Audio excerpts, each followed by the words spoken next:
I'm thinking of dodging the bullet by calling off my wedding to my control freak fiancée, because no matter how hard she tries, I don't think she'll ever actually change.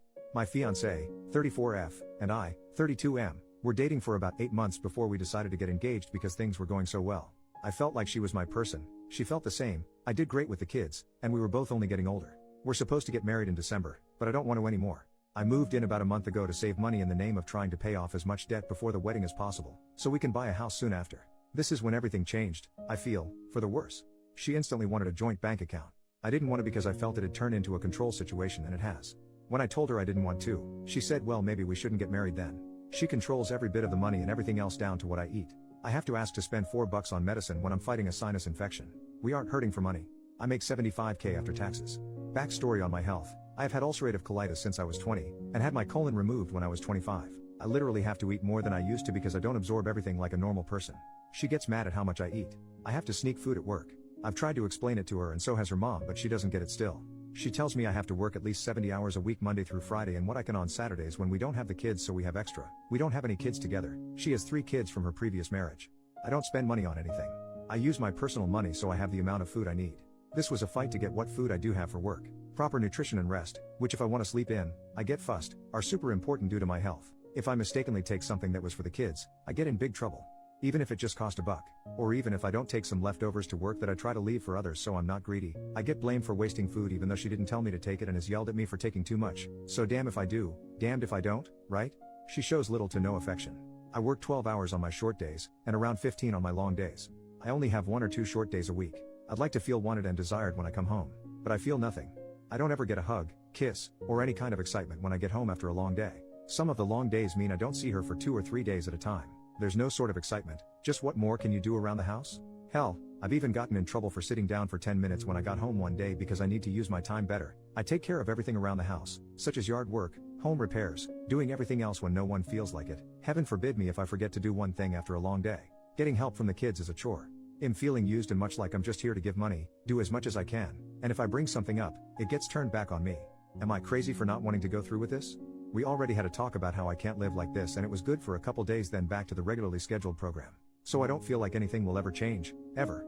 When we had the talk she straightened up a bit, but over the next few days, she made jokes about what I brought up, so I feel like it meant nothing to her at all. I don't know what to do. Update, 1 week later, I'm leaving my fiancé and starting over. We had an additional talk. And some of y'all stated that she will say what I want to hear and then it goes back to the same old crap, and you were 100% right. I've been playing the game and seeing her responses on things. She flips the responses to seemingly be different than they were when really she's just saying the same thing. For example, I explained that I was still hungry after dinner and she said word for word, I think you should just focus on not being hungry, then you won't want to eat. So I just grabbed a water and went about my business. Like, are you kidding me?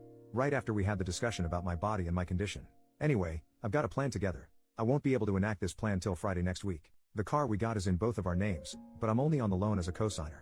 So I'm getting a rental, because I can afford it when some psycho isn't controlling my money, and I'm loading everything I can in there and heading out of town while she's at work.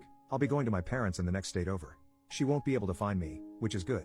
I'm so getting a new phone and number before I head out of town. I've got my direct deposit changed, new bank account, and while I'm at work I'm calling to get her off my credit card and everything. I'm waiting for the payment to post to the card from our joint account, well, sometime next week, so I'm not stuck with the balance that's on there. I'm also pulling what money is rightfully mine out of the account before I leave and then taking my name off of it. There's a significant amount in there.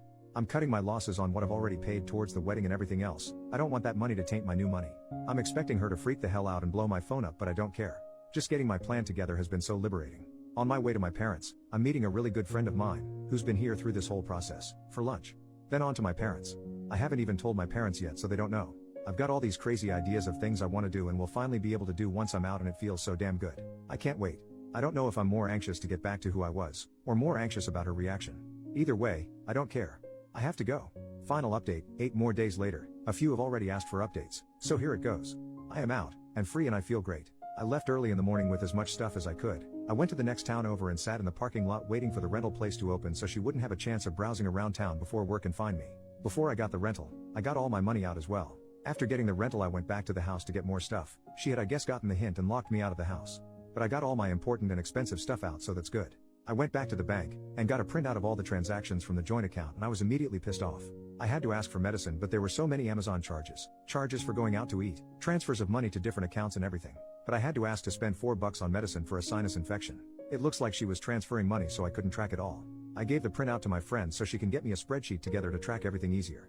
While driving down to my parents', 4 hours from where I live, I was able to get all my passwords to every account reset and removed her as an authorized user on everything. Also, before leaving I got a new account and debit card and switched all that over. After meeting with my parents I went to an old friend's, someone I've known for 10 plus years but hadn't seen in 2. Her mom made me a hell of a meal fit for a king. We later went axe throwing and had a good time. I spent the night there and her mom made me a really good breakfast. Her family is such a good family and they consider me a son, so they were happy to have me over. Her mom asked if I just need a key to the house lol. This morning, I drove back to my parents and we went to a flea market and I was able to spend my money on whatever I wanted and it felt so good. This is the life I want to live, not a life constrained by a crazy person. I feel great, I'm doing great. Leading up to leaving I was getting super anxious about it and having trouble sleeping. Hell, I saw my ex Monday and some of Tuesday but because of my schedule, didn't see her for 3 days. No I miss you, no nothing, just messages asking me to do things. Also, on the way down, she didn't try to contact me at all. I left Messenger open and will until everything is buttoned up, but everyone else is blocked on everything. She did try to contact my parents but they didn't answer, thankfully. I've got quite the road ahead of me to get where I want to, but it'll be an easier road to travel than what I was doing. I've already contacted a flight school and will be enrolling to get my private pilot's license in the next few months and I can't wait. It's been a huge dream of mine since I was little. This has been the best thing I've ever done for myself and my well-being. Looking forward to see where things go and where I can take it. Thank you guys again for the sound advice. Only thing I have left to button up is the vehicle we bought, but I ran out of time. I've got a meeting with a lawyer next week to get it taken care of. Much love to y'all. Update, 1 more month later, OP leaves a final comment. I haven't signed on since my last update, but we traded in the car we had together and I got myself something new free and clear of her name. She had 2 friends show up to the dealership. A male friend and female friend. Made me laugh because I showed up with no one. Finally got all my stuff as well. She waited till the last day of course.